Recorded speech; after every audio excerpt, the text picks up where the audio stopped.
Yuta comfortably beats Hikari, and yes, my hair is gone. But now that I have your attention, welcome to the members video. Do you think that Yuji is gonna stab Sukuna and that this is the end for Sukuna, or will he reveal a technique that we haven't seen yet to stop Yuji? Honestly, I'm just gonna keep it 100 stack with you. I would bet my entire YouTube channel, would bet the deeds to my car, my house, my wife, my family, my children, everything. I don't have any of those, by the way. That blade does not actually touch Sukuna in the fucking slightest. In fact, I would bet big fucking money that Sukuna simply dodges it for a multiple of reasons. One, Sukuna has already dodged a Pearson blood on foot with speeds so fucking fast that Choso had to rub his motherfucking eyes and wonder what the fuck just happened.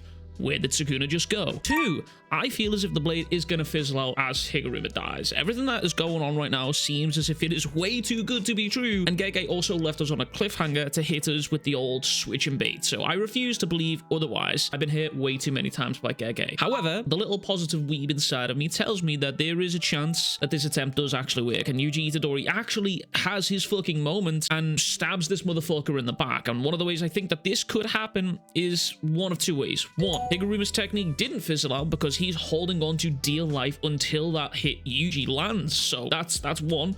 Or two, Higuruma's Executioner Sword can actually stay active until the target is killed, similar to Granny Yogami's Seance technique, staying active after her death and allowing Toji to rampage through Shibuya. I could see him having a similar technique to that, which allows Yuji to essentially land that hit on Sukuna, and it basically acts as if Yuji is the Executioner until Sukuna is officially dead. However, Sukuna being Sukuna, I can also see the possibility that because Higuruma stabbed Sukuna's hand, I can see the very, very real possibility that Sukuna pushed a piece of his soul into the hand and allowed it to be hit by Higuruma, thus technically, quote-unquote, killing Sukuna. And we've already seen something similar with Sukuna being able to move the burden from his own soul to Megami's when he fought Gojo for Maharaga's adaptation and the Unlimited Void. So yeah, I can hopefully see us getting more information on the soul and how it works and how it can be manipulated in these types of situations, hopefully. However, you know, I don't think that hit is going to land. But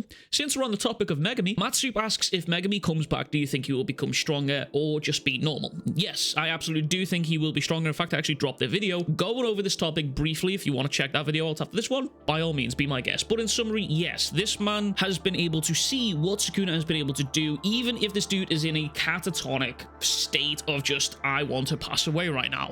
But yes, I do think Megami will eventually emerge from Sukuna, approaching Honored One levels. I did talk about a theory of parallels between Gojo and Megami and Yuji and Geto, but yeah, you know what else is the Honored One levels, by the way? People who subscribe to this channel, do you think it will continue with Yuji and Sukuna, or will JJK bring back Ogotsu and Kenny? Honestly, the way JJK has been writing lately, it reminds me a lot of the Shibuya incident, and it's been all over the place. It is covering different people in different scenarios at different time frames, so it wouldn't surprise me at all if we didn't even get back to Yuta or Yuji and instead switched over to Hikari and Urumi and their fight, or even showed what Maki is doing and where the fuck she is right now, because I know every time I drop a video on Jujutsu Kaisen in the recent chapters, everyone's questions, or a lot of people is like, where the fuck is Maki? However, if I had to pick a certain guess, I would like to see what's going on with Yuta and Takaba. I'm not fully convinced that one, Takaba is dead, and personally, I would also like to see what Kenjaku mentioning about how his will shall be inherited really does play out, and that scenario has me all sorts of concerned right now, to be honest with you, especially with my boy Yuta. And while I'm happy Yuta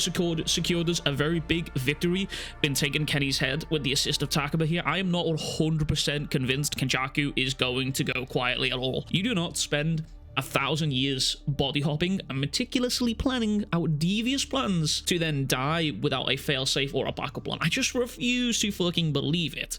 Thoughts on Urumi saying that Hikari is a non-human like Gojo or Sukuna? I also made a video about this one, so again, feel free to check that out. But yeah, I really like this personally. I like the fact that one of the two remaining senior years in the school right now of the story are both Yuta and Hikari. They're both getting their props, and I like that. I know it's took pretty much the entire season, the entire series, sorry, to do that, but we've already been given and shown a lot for Yuta, but Hikari is now also getting his props. He's getting his recognition from the big bads, and Urumi mentioned how Hikari doesn't care about destroying shit, or he doesn't worry about being left alone like most other modern sorcerers that try to refrain from losing their humanity. Again, Hikari is fucking psychotic when he fights. As a result, we saw Hikari literally just ripping off his own leg, willy-nilly growing that shit back to then dropkick Urumi. So yes, as a result, Hikari won't be treated as a human anymore by Urumi, and instead Urumi will treat him as a monster or a curse, which is quite nice. I honestly think it's pretty fitting for Hikari and his fighting style. This dude loves to fight and he doesn't care about anything else other than the fever,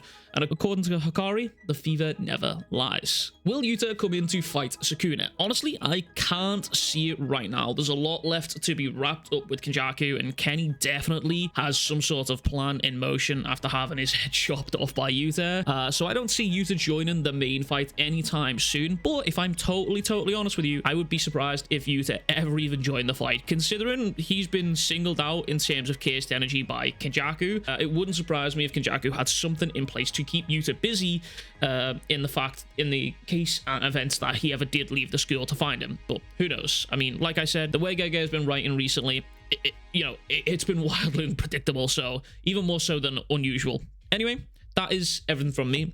Shout out to the members on the channel supporting the dream, keeping the dream alive. Be sure to like and subscribe if you haven't already to help keep the dream alive. And as always, that is everything from me. I will catch you guys all in the next one. Much love, big fucking kisses. Peace.